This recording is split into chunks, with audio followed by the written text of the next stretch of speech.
ઘણા વર્ષો પહેલાંની એક વાત છે। એક ગામમાં એક રખડું કૂતરો ભૂખના કારણે ખાવાની શોધમાં આમ તેમ ફરતો હતો। એ ઘણો ફર્યો પણ એમને ખાવાનું કંઈ ન મળ્યું। ફરતા ફરતા એ એક કશાયની દુકાને પહોંચ્યો। ત્યાં એક હાડકાની સાથે પડેલો માંસનો ટુકડો તેમણે જોયો। તે ખૂબ જ ખુશ થયો અને તે વિચારવા લાગ્યો કે અરે વાહ, કેટલો સ્વાદિષ્ટ માંસનો ટુકડો મળી ગયો છે અને સાથે હાડકું પણ છે। વાહ, બહુ મજા પડશે। આમ વિચારીને એણે એ માંસનો ટુકડો ઉઠાવ્યો અને ખાવાના હેતુથી એક શાંત જગ્યાની શોધમાં ત્યાંથી દોડતો દોડતો ચાલ્યો ગયો। ત્યાં એક ઝાડ નીચે તેમણે જગ્યા મળી ગઈ। ત્યાં તે માંસનો ટુકડો અને હાડકું બંને ખાવા લાગ્યો।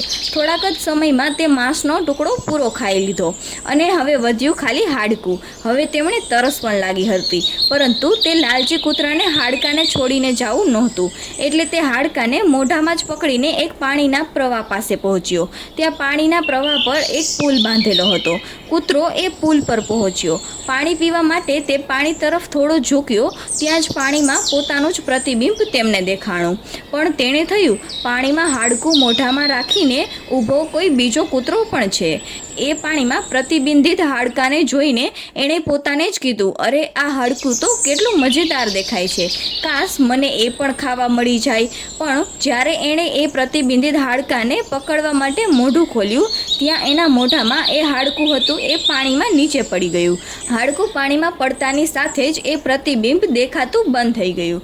પછી કૂતરાને ખબર પડી કે બીજું હાડકું લેવાના ચક્કરમાં જે હાડકું એમની પાસે હતું એ પણ તેમને ખોઈ દીધું છે।